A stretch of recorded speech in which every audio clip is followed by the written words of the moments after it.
Welcome to the Law School Toolbox Podcast. Today we're talking about settling into your first month of law school. Your Law School Toolbox hosts are Allison Monahan and Lee Burgess. That's me. We're here to demystify the law school and early legal career experience so you'll be the best law student and lawyer you can be. We're the co-creators of the Law School Toolbox, the Bar Exam Toolbox, and the Catapult Conference. Allison also runs the Girls Guide to Law School. If you enjoy the show, please leave a review on iTunes. And if you have any questions, don't hesitate to reach out to us. You can reach us via the contact form on lawschooltoolbox.com, and we'd love to hear from you. And with that, let's get started.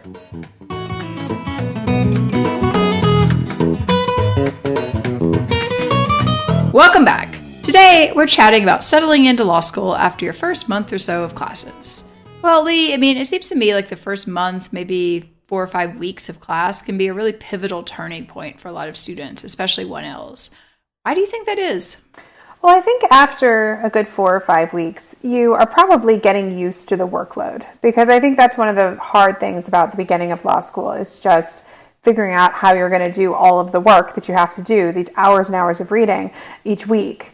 And after doing that for a few weeks, you hopefully are kind of getting into some sort of a cadence. Maybe you figured out the best times to read. I know, Allison, we've talked about on the podcast before, you like to read at night before classes. I like to read. I would typically do my reading in between classes during the day, but you're just going to start learning a lot about yourself and how you can manage this workload.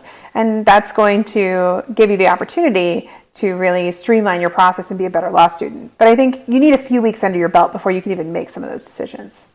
I think that's right. Nobody really quite knows what they're getting into despite their best efforts.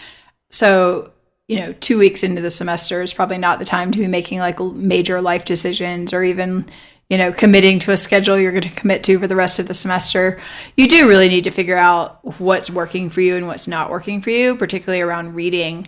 For me, my attention is just too fragmented to try to do any reading during class. So I'd use that time for other things or to relax or whatever, run errands. But yeah, I think the point is, by this time, hopefully you've tried some things and you figured out some stuff that doesn't work and you're a little bit better prepared to feel like, not necessarily to feel like, you're totally on top of things all the time, but to feel like you're starting to get a handle on what this is going to be like on an ongoing basis. Yeah. Law school is a learned skill. You're going to have to keep kind of trying out new things. But hopefully you've tried a few things in those first few weeks, because now is a good time to kind of pick a direction. I think, because you kind of need to settle in now because things are going to start shifting. You need to start thinking about outlining and preparing for exams. And we're going to talk about that a little more later in the podcast. But now's the time to kind of settle in and say, okay, I feel pretty good about how I'm doing, my class preparation. Right. You should know, for example, how long on average is it taking you to do your reading? Mm-hmm. Is it taking you 10 pages per hour, more than that, less than that? If it's still taking you if you're still doing 5 pages of reading per hour, for example, that's something that you need to deal with because that's taking too long, to be frank. If you aren't sure if you should be recording your classes and listening to them again because you're not sure you're getting everything answers, no, don't do that. But, True. Hopefully at this point you've kind of done that sort of thing. You'd be like, I'm not sure that was really the most productive use of my time. You might be thinking about, your briefing. Is your briefing taking you a really long time? Are there ways you could streamline it? Is it really giving you enough return on investment for the time that you're spending on it? These are the conversations you want to be having with yourself and the analysis you want to be doing about your workload. Because, Lee, as you mentioned, it's about to get even crazier. Yeah. And one of the things that typically starts happening around this time is legal research and writing kicks in, which can really put some strain on your workload. Because I know when I started doing legal writing assignments, I felt like I was writing in a foreign language. It was unlike any writing I had really done before. Right. And, probably you're going to have some sort of research assignments to get you up to speed for your open memos when those come around. And again, you literally, I just remember being in the library and literally having no idea where I was supposed to start. Mm-hmm. It's just like, what are they even asking me to do? Yeah. So that can definitely, can cause a lot of turmoil and can also take an enormous amount of time if you're not careful about really focusing your attention on what matters the most. Yeah. I also think that a lot of students start thinking about around this point, especially if you've been listening to our podcast, that this is around the time where outlining should start. And oftentimes people are unsure what that even means. And so there can be a little bit of confusion because you feel like you should be doing all of these tasks, but you're not really sure how to do them. So we'll talk a little bit more about how to get things kicked off at this point in the semester. But I think that that can be an additional stressor around this point. Oh, for sure. Because at this point, I mean, if you've been in class 4 or 5 weeks, you've covered material that you're not going back to. Yeah. So that should be your signal. Okay, I need to start doing something with this material so that I'll understand it and be able to use it by the time the exam comes around. There's no reason that you should be waiting until November to start that process. Like, that would be a serious mistake. Yeah. Even if you're hearing from other people that that's what you should do, we recommend you don't. Yes, we highly, highly recommend you do not try to put together an entire semester worth of classes starting in your reading week. Yeah. I think kind of the last thing that I would say makes this a challenging time for 1Ls is more and more professors now are giving midterms, and you're really not that far from the midpoint of the semester. Oh, sure. Most midterms are given early to mid-October, and that is another great reminder, meaning that you better have some idea of what's substantively been happening in your classes so you can sit for those midterms. So I think that is kind of something that we've seen become a shift over these maybe the last 5 years or so. We see more and more midterms coming up, but that kind of changes the rhythm of the semester. Right. And if you have a midterm in one class but not in other classes, that also can sort of throw off your preparation because you can't really spend, a full week preparing for a midterm and drop all of your other classes. So You've got to keep all of this in perspective. I think you should take your midterms seriously. I think they're a really good opportunity to get feedback and to practice doing a test and to see how you're doing. But typically in terms of grade wise, they don't count that much. So you've got to be, same with legal writing, like you've got to be a little bit cognizant of how you're spending your time. Mm-hmm. Exactly. And for 2Ls and 3Ls, some of the concerns can be slightly different. I think academically, you might feel like you're at the same point in the semester where you need to start worrying about outlining and a little more about the substantive law. But 2Ls and 3Ls are typically also really finishing up the job hunt or doing the job hunt in earnest, I guess, if on-campus recruiting is not going well. So this includes like finishing up interviews, doing callbacks. Some people are traveling to callbacks. I mean, that is a huge stressor on an academic semester. Oh, for sure. I mean, I was in school in New York and I had friends who were interviewing in San Francisco. I mean, I did a couple of interviews in San Francisco, but one of my friends literally stayed in a hotel in San Francisco for 2 to 3 weeks. Yeah. This is in the middle of the semester. Mm-hmm. So you can imagine coming back and now it's, mid or September, late September, and you've suddenly basically haven't been in your classes for the last 3 or 4 weeks. You've got a lot to catch up on. Yeah. If you aren't doing on-campus interviewing and that process, then you might be writing cover letters and doing networking and trying to find other job opportunities, and that can be very time consuming. Oh, sure. And as it goes back to this idea of planning your weeks, you probably need to allocate some time either every day or every few days or once a week to try and bundle some of this work together, or the job hunt can really take over your semester. Oh, for sure. And I think it's important to take it seriously. I mean, sometimes we see students who maybe have wishful expectations about how difficult this is going to be. Mm-hmm. But, in my opinion, if you're seriously looking for a job, you probably need to be sending out, say, 10 resumes a day. So 50 a week, basically. Mm-hmm. I mean, that may sound crazy. I don't think that's unreasonable at all. Mm-hmm. And then it's a question of like, oh, okay, well, if that's the volume of what I need to be doing, how long does it take me to do one? Can I do, 10 in an hour? Do I want to do 1 hour a day, 5 days a week? Do I want to bundle this on the weekends? You need to have some sort of schedule and plan, or this can just completely take over, or you can ignore it and not have any options. Right. Which, the stress level doesn't go down about jobs throughout the year. I mean, it's one of those things. Every month closer, either you get to the summer or for graduation, the stress level goes up if you don't have a job. So investing in the job hunt, outside of the really intense academic times is a good idea. So you can hopefully step back a little bit during those intensive academic times and not be distracted from getting the best grades possible, which also helps your job hunt.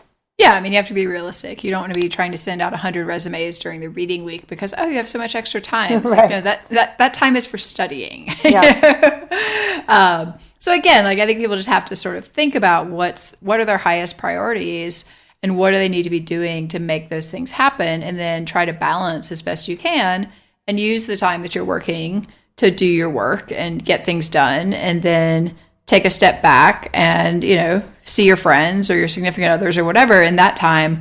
And you do have time for all of it, but you've got to be organized. Yeah.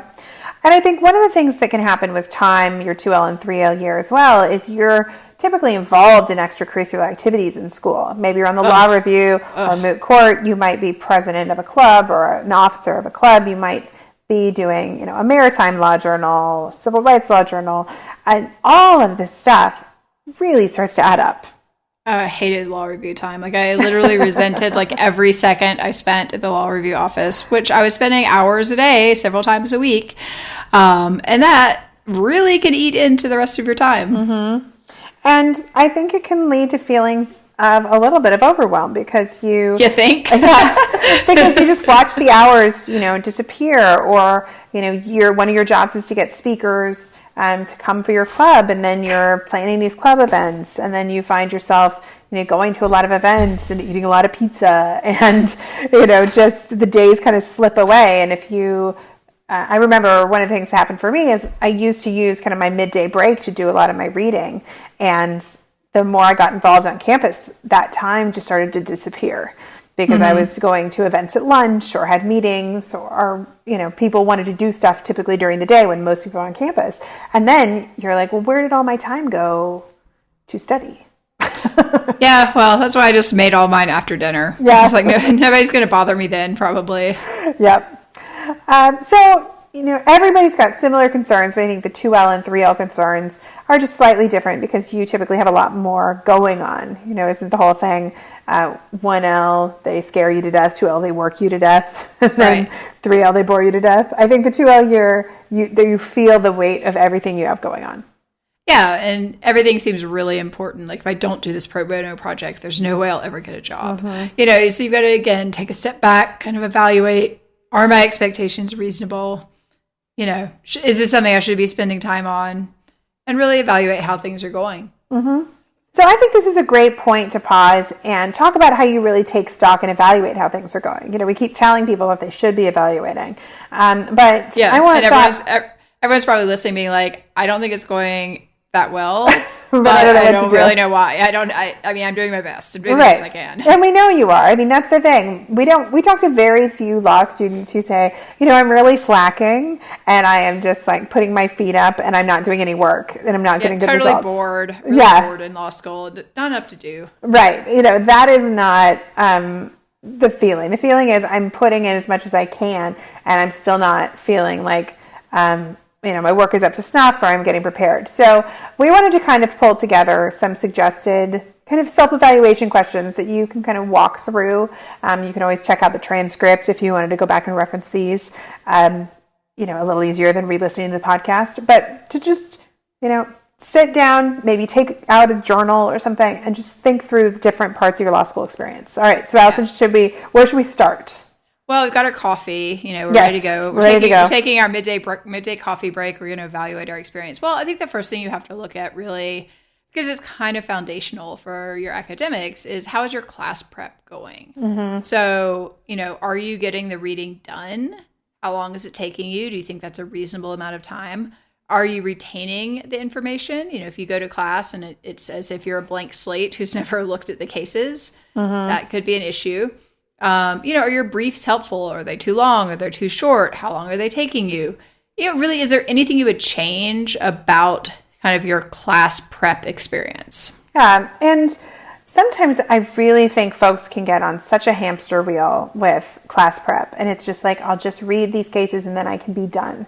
But if you're not retaining the information, if you are just thanking every possible Lord above and around that you didn't get called on because... Right. If you're not understanding the information to begin with, you can't even retain it if you don't understand it. Right. And so you're just like hopeful that you don't get called on because you don't have that retention. That is a problem. Because even though we've talked about before how important it is to understand the end game, and that the end game is not necessarily directly related to class prep. Class prep is how you learn how to read law, learn how to understand it, learn how to make these legal arguments that you need to make on these exams. If you can't follow what is happening in the reading, that's something you want to look at. Yeah, and I mean, I think there are various ways you can get help with this.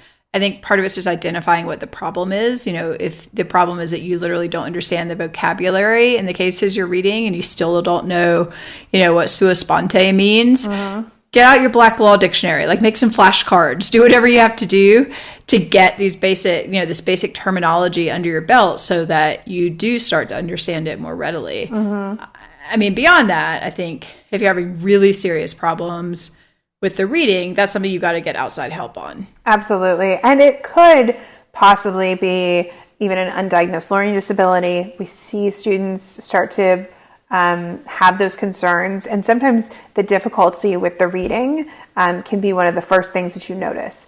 And we've got a great podcast episode on accommodations and what that process is like. But if you are really concerned and struggling, it's worth talking to disability services and trying to see if this is something you should investigate.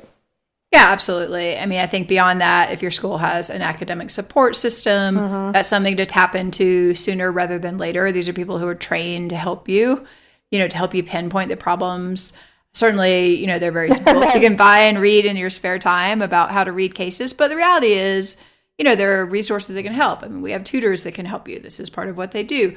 The point is, you don't have to struggle through this alone. And if after a month or so, you're really feeling like you're behind the 8 ball when you get to class, that's probably not going to end well. One other nice thing about this point in the semester that I forgot to mention was you likely aren't reading the super old cases anymore that are just miserable to read, where you feel like you're looking up every other word. So that is a nice part of the semester, is you likely have moved on beyond Pennoyer versus Neff.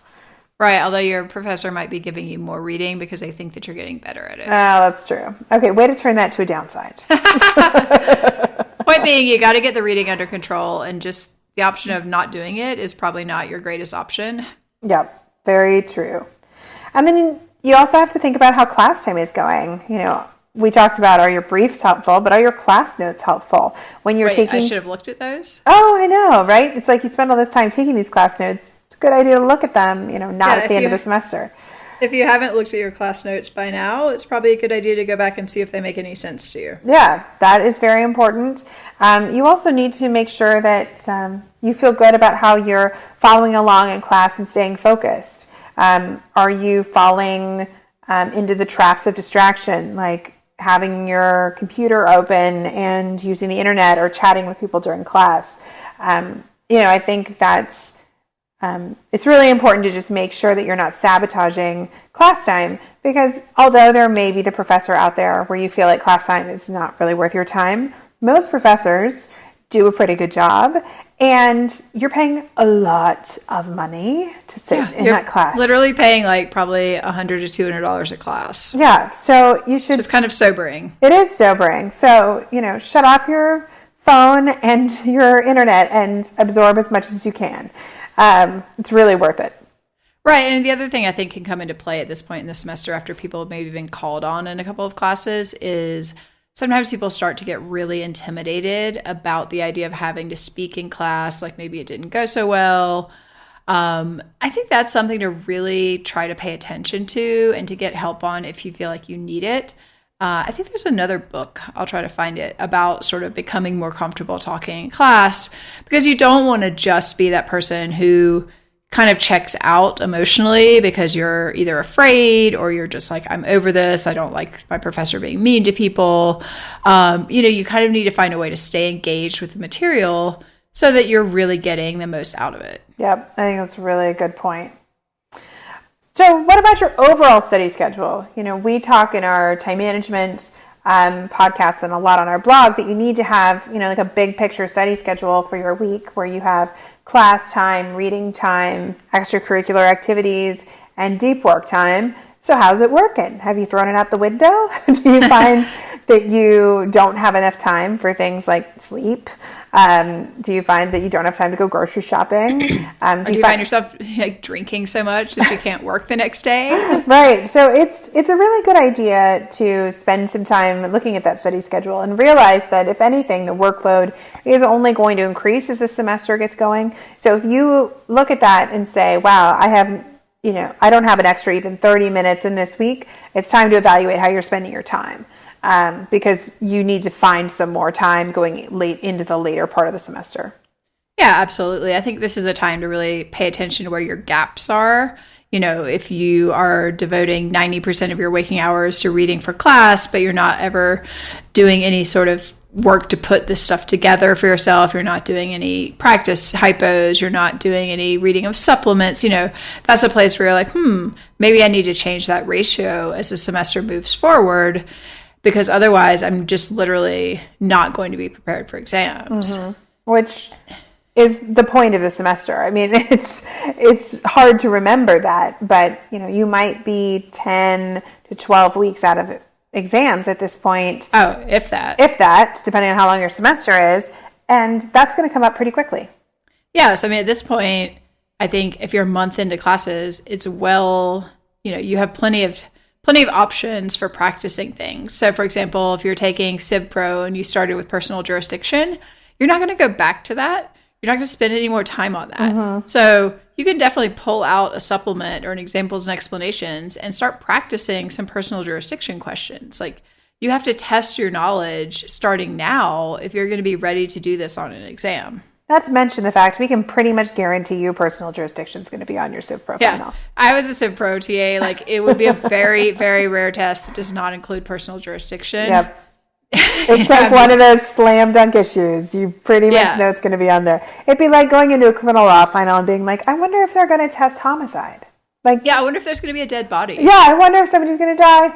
It's like, there's going to be a dead body. Yeah, probably a gun, maybe even a knife. Yeah, and probably going to involve two people. Yep. Maybe not in this one, but at least somewhere in there, you're going to have several people working together. Yes. It's going to be on there. Yeah. It's like conspiracy almost always on there. Yeah, like Civ Pro, like you're going to have personal jurisdiction, probably going to have subject matter jurisdiction. Beyond that, your professor might do a lot of different things, but those are going to show up. Yeah. I think the same thing with a class like torts. Students can feel like if you're... do you think they're going to be negligent? Yeah, I think there's probably going to be negligence. But, some torts professors spend the majority of the semester breaking down negligence. So if you're sitting here saying, well, how could I even start studying negligence because I don't even know the rest of the parts of negligence. We're not going to finish that for another 4 weeks. Well, you probably have finished duty. Exactly. I'm like, there's going to be a duty question. Right. And there are hypos out there just on duty and all the different types of duty. Duty is a minor child. Duty is a landowner occupier. All of that rescuer, or is the rescuer who's a doctor. Yes. All of these variants. You can test yourself on that. Exactly. So don't feel like you have to finish these very, very large concepts to be able to start testing your knowledge. You can take these subtopics, and there are plenty of resources in your law library likely that you can pull and find these hypos and not have to invest a lot of money into additional supplements.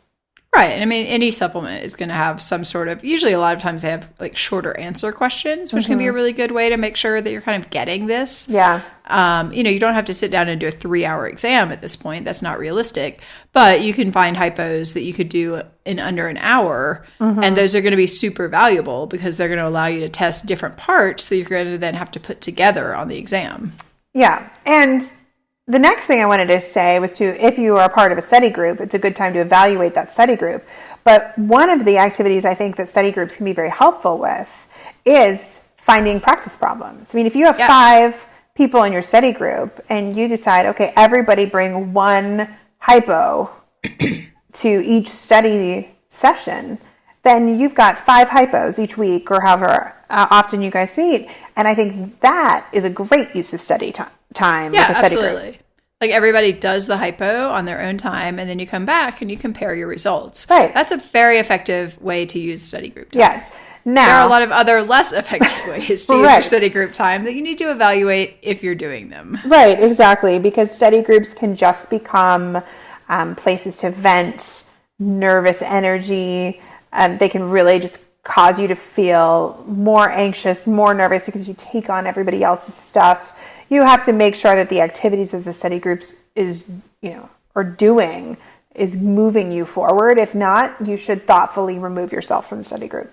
Yeah, and one thing that becomes tempting, I think, at this point in the semester in your study group is you're like, well, would it make sense if we just split up our classes and each person outlines only one and then we can share our outlines? Yeah. That's a great idea, right? Isn't that in like one of the 1L movies, like like 1L or Probably. Paper Chase or something like that? Not really recommended. No, it's not recommended. I mean, that's basically the same as just getting an old student outline from your professor and reading it and being like, oh, I outlined the class. It's like, yeah, no, you read somebody else's outline of the class. Yep. Not the same thing. Yep, exactly. Also, a really good time of the semester to evaluate how your stress and anxiety levels are because, probably they're not so great. They might not be so great. And we're getting closer to October and something we typically call the October freakout, which is where you kind of realize you're almost to the midpoint of the semester or you're going into midterms. But it is important to make sure that the anxiety and the stress are not to a level that they're really debilitating. If you can't sleep, if you can't focus, if you are worried that you might be slightly depressed, don't wait until longer in the semester to reach out for resources. You want to do that right now. Yeah, it's not going to get better. No, it's not going to get better. So talk to your schools. Oftentimes there are free resources linked to the school. There's probably a counseling center on the undergrad campus. If your law school is an undergrad campus, typically those services are free. Talk to, whoever you feel like you need to talk to check in and just make sure that this isn't getting debilitating. Yeah, and I think in the bigger picture, the question is really, are you taking care of yourself? Yeah. And part of that's your mental health, but it's also your physical health. How's your eating? Are you every day having really crappy pizza at lunch at every law school event? That might not be the best brain food. It's fine every now and then, but every day you might want to be eating something else. So, right. I think this is just as the days get shorter and darker and everything kind of gets more blah, these are the times to think like, am I getting exercise? Am I having enough downtime? Do I have ways to relax? Again, just really evaluate that and see, are there changes I can make that are going to put me in a better position to go into what honestly is going to be the tougher part of the semester. Yep, I think that's true. And, a shout out for part-time students. I think that this workload and the balance between your possibly work life and school life can be so complicated that I would recommend, you check in with yourself with kind of these questions on a consistent basis because you're really going to have to find an hour here or there to try and solve some of these problems because your schedule is even tighter than typically a full-time student. Right, and not just checking in with yourself, but checking in with other people who are impacted by, your time in law school. Right, it's very, very true. So now what do you do if you're concerned? So maybe you've now finished your coffee and you moved on to wine because you're a little concerned about how the semester is going. So it shouldn't surprise our listeners who listen to us quite a bit that we do think you need to go get help. Don't suffer in silence.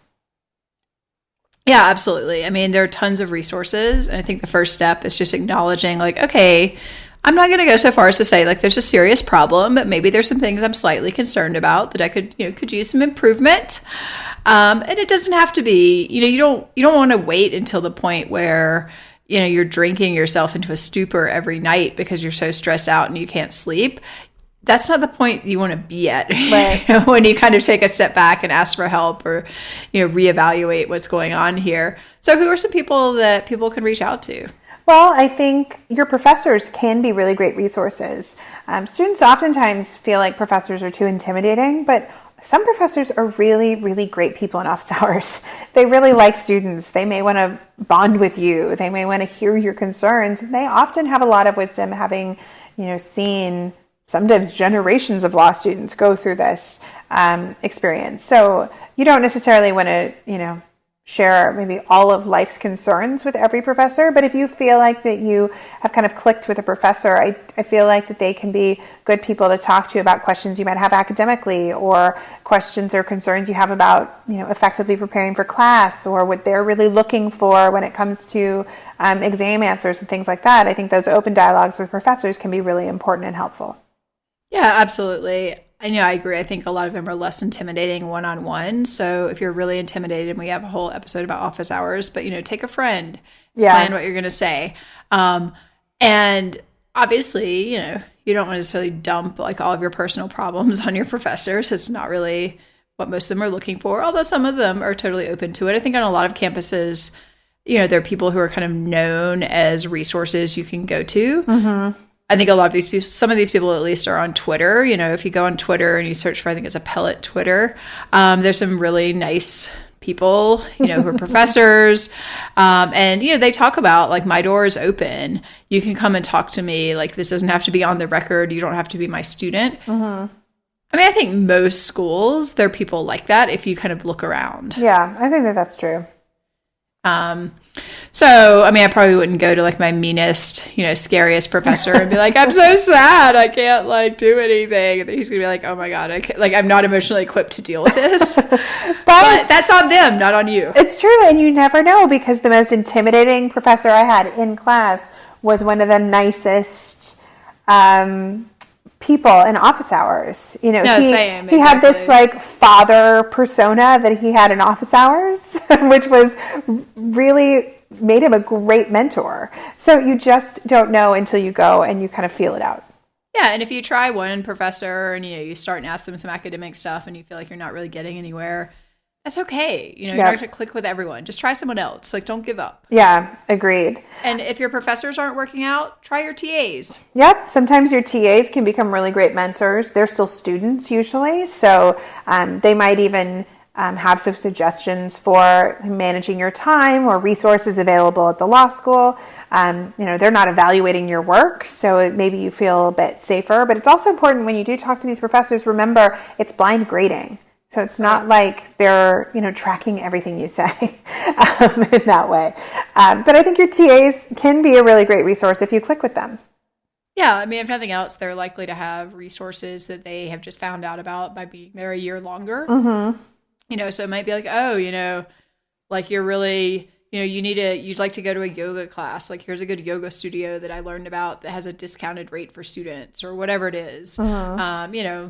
Or like, oh, did you know you get in free to all the museums in New York City? Like, all you have to do is show your ID. Like, if you're really looking for a great break to go on with your significant other, like that can be a great option. Mm-hmm. It doesn't have to be, like what are the elements of homicide? Right.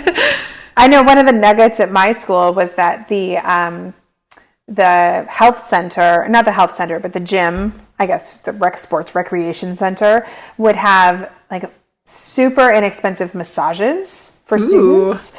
Yeah, that were like a fraction of what it would cost to go get massages, and somewhere else. And that was like one of the best hidden secrets. It's like, whoever told you about the secret massages that you could get, yeah. People were lining up.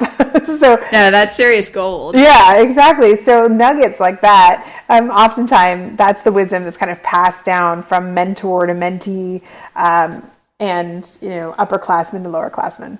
Yeah, and they may also have ideas about which professors are supportive or helpful. Mm-hmm. They just have better information than you do. So why not lean on these people? Yep, agreed. And as we mentioned earlier, most schools have some sort of academic support office, and those professors really love helping other students because they're in academic support. So yeah, it's what they do. So they are typically warm and inviting and have some good nuggets and have a lot of experience with these different professors. So you should definitely go visit them and share some of your concerns, because they might be a really great resource. Yeah, and again, if you're at a larger university, you may have something like a writing center that can help you with your writing. Yeah, I think just keep an eye out, and if you do feel like there's a resource you need, see if you can get it on your campus because you've already paid for it. Yeah, I think working the resources you have at your school is just so important. Even law librarians they're such an underutilized resource at schools. But if you're struggling with legal writing or research, they are so helpful. That's what they do. They're basically, typically they've been trained as lawyers and as librarians. Yeah. They have immense knowledge. Know a lot. Yeah. And they want to help you, and they're probably bored. Right. Go visit them. You can typically sign up for a meeting with them. I never had to wait to go talk to one of the law librarians, and I was always shocked at how helpful they were.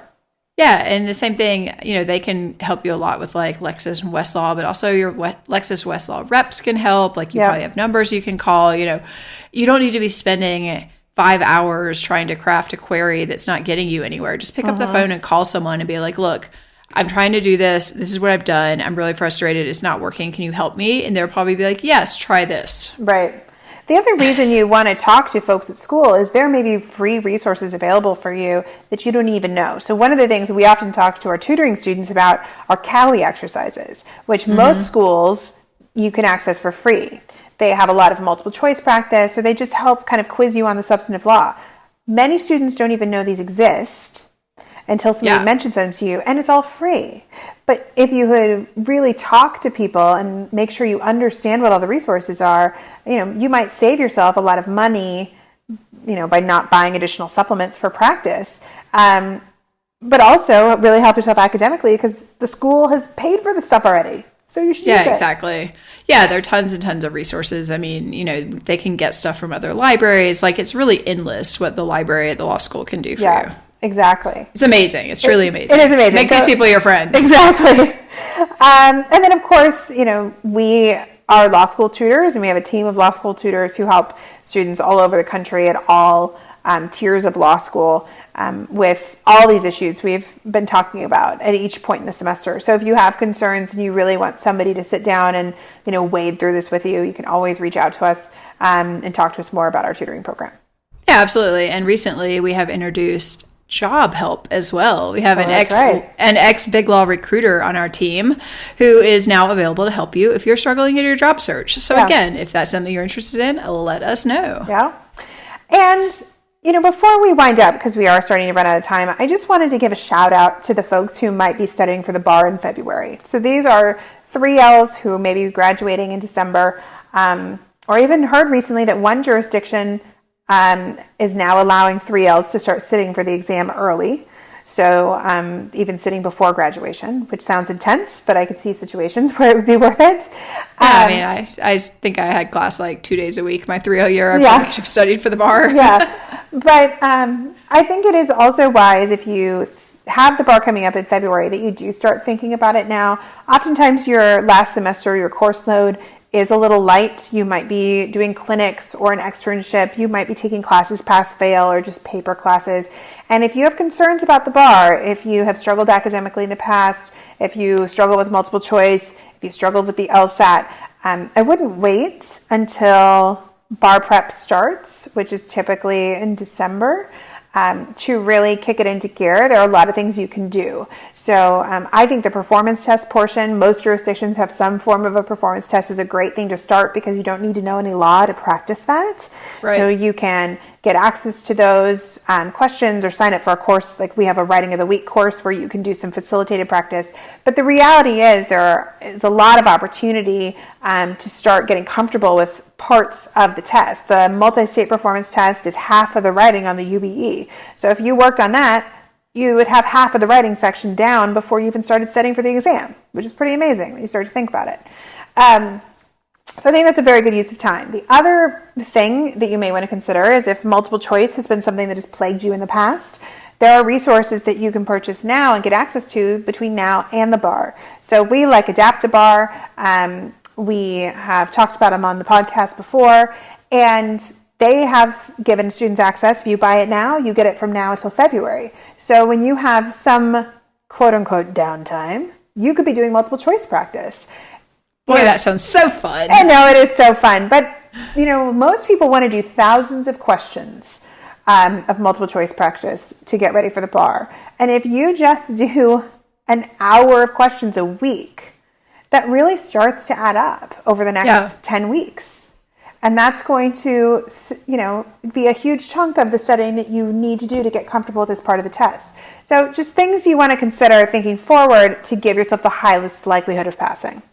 Yeah, and I think this is absolutely even more the case if you're going to be taking the bar in a jurisdiction where you may not have taken the classes. I mean, True. When I sat for the bar in California, I had not taken community property, for example.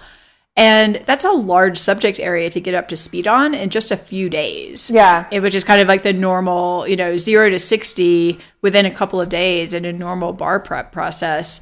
That's, if you can do something about that now, you're probably going to be very happy when you're in the future and you're trying to learn this for the bar exam. Yep, exactly. So, we also offer bar exam tutoring, but there's a lot of great work that can be done on your own, just to feel like you're not getting this shock to your system in December when it's time to learn all of this stuff. Yeah, it's definitely going to be a shock to the system. So anything you can Fair front point. load now, exactly. You don't want to read your first PT when you're 2 weeks into bar prep. There's no reason you can't be working on that now. Yeah, very, very good point. All right. Well, unfortunately with that, we are out of time. If you enjoyed this episode of the Law School Toolbox Podcast, please take a second to leave a review and ratings on iTunes. We'd really appreciate it. And be sure to subscribe so you don't miss anything. If you have any questions or comments, please don't hesitate to reach out to myself or Allison at lee@lawschooltoolbox.com or allison@lawschooltoolbox.com, or you can always contact us via our website contact form at lawschooltoolbox.com. Thanks for listening, and we'll talk soon.